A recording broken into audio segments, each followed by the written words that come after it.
Hey, hey, hey. Time for another out of this world story from rSpace. Suspect my fiance is cheating. So, my fiance and I, male and female, both 28, have been dating for 8 years, engaged for a year and a half. We're pretty opposite. She being very outgoing and chatty, I am more of an introvert, but I think that's why we work. I have had trust issues due to past relationships, unfaithfulness, and cheating. My fiance is very friendly, and as I describe it, flirty with other guys a lot. It used to bug me, but I've gotten over it. So at her job that she's been at for about 2 years now, it's her first job where there's people there our age. She sometimes talked about this guy, let's call him E. Only mentioned him once, maybe twice before. A month or two ago, I was using her MacBook to do something on the internet, forgot specifically what, and it's linked to her phone. She can text and FaceTime people from her MacBook, etc. So it was a Thursday, and every Thursday, she goes to this bar down the street from her office with a bunch of coworkers. She left her text open on her MacBook when I was looking at it, and saw she was texting E. Nothing suspicious, just asking each other if they were going and how excited they were to see each other and all that. That didn't bother me. What bothered me was when I went to use it the next morning. All the texts from him were erased. That upset me. So I calmly went and asked about it. I saw you were texting E. That's not an issue. Why did you erase the messages? And what did you say to each other that you felt the need to erase? She went on to say how I always get upset when a guy comes up on her phone. So she figured she would just erase it so it doesn't cause an issue. I really did and do believe she is faithful. She's been cheated on in the past, so I don't think she would do that to me. So maybe a week later, E's name pops up on her phone screen in a Snapchat. It wasn't a regular picture or video, but they were messaging each other. So I go to her again, a little less calm but still rational, and ask what are you guys sending each other that you feel it needs to be erased instantly. First, it was the erasing texts, now this. She goes off about how they only Snapchat about work stuff and it's harmless and she'll delete Snapchat if he wants me to and blah blah. She says he's leaving for a new job in Texas and she'll never see him or talk to him again, so it's no big deal. I begrudgingly let it go, again. This is the part I'd need help with. I went through her phone, whether it's right or not. I had a feeling something was going on and I needed to see for myself. They were texting each other, saying how sad they're both going to be sad when he leaves. And my fiance says how her heart is melting, that he's leaving and will be gone. I don't know, but I don't think friends say that to each other, but who am I to judge? I don't wear my heart on my sleeve like she does. I see she sent him a pic of a little note he left for her and how she will cherish his note forever. So this is another suspicious thing I found. So it's his last Thursday, so they all go out to the bar to see him off. She got home at 11 p.m. when the bar closes at 9, but they love her company, so they let them stay late all the time, which I bought because her other coworkers were texting her asking if she got home safe. So he's gone now, doesn't work at her office anymore, but still Snapchatting. I'm kinda over it at this point. We talked about it many times and I believe her.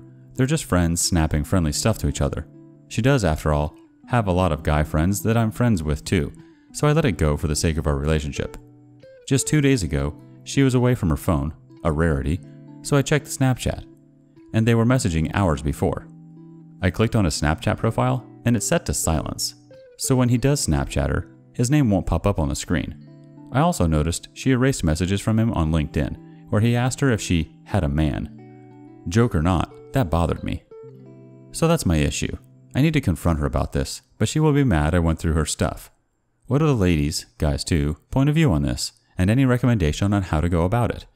And am I being crazy, or does it seem like she's hiding things? I really do love her, but I'm not going to put up with this in this relationship. Some quick reactions from the community. IKVW Furry says, "You snooped but had reason to. If you confront her, she will deny it and then turn it back on you.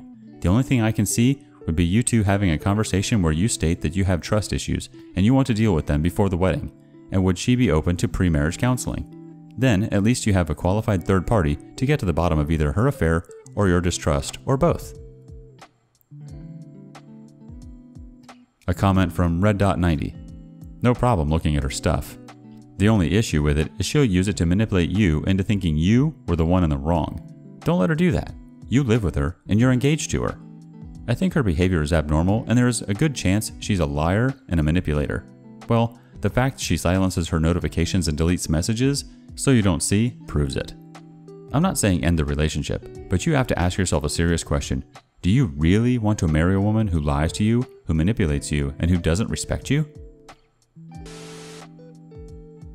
Moving on to the next story. My 28 male ex-wife, 26 female, is possibly in a domestic abuse situation with an affair partner, and I don't know what to do.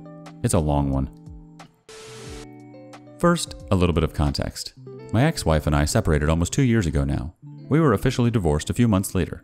Immediately after I moved out, she began officially dating her most recent affair partner, a guy she used to work with.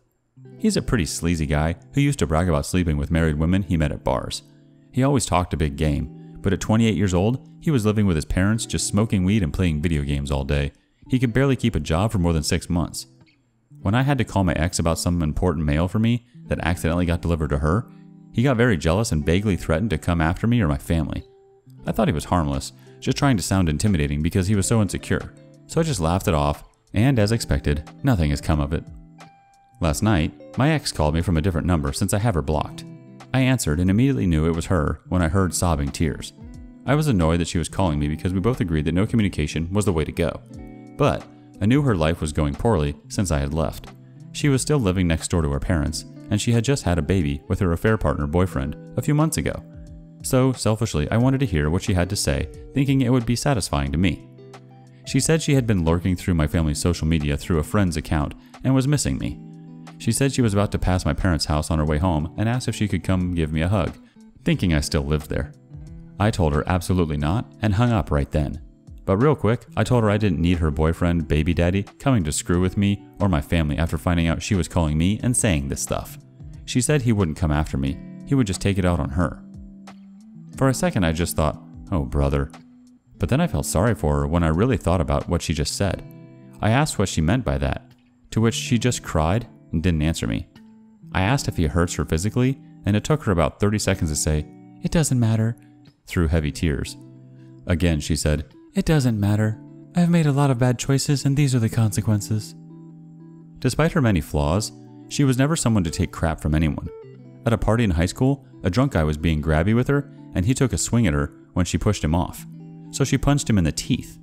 She would have given it right back to me if I had been abusive to her, and her parents would have helped hold me down. I don't know if she's just trying to pull me back into her life or if she's actually in a domestic abuse situation with this guy. I told her, "You never would have taken this from anyone else before, so don't start now. Despite how I feel about you, you're a human being and do not deserve physical violence. Get your son and get out of there." She just replied saying she shouldn't have called and she was sorry, then hung up. I thought about it all night. Our lives are separate now. Her problems are not mine, and vice versa. I'm with someone else now, and so is she. She hurt me so bad, cheating with multiple men for most of our 2.5-year marriage. All the lies and manipulating was devastating to me and my family. I've moved past it now, and she means nothing to me. But that doesn't mean she deserves violence against her, or for her son to be in a dangerous home. I don't know what to do. I don't need to confront him about it. Part of me thinks I don't need to do anything. It's just another one of her lies, and I need to avoid being sucked in. But another part of me thinks I have to do something, because it's the right thing to do, even if it turns out to be a lie. I need advice on what to do, if anything, please. The poster asked for advice. Let's see what the community says.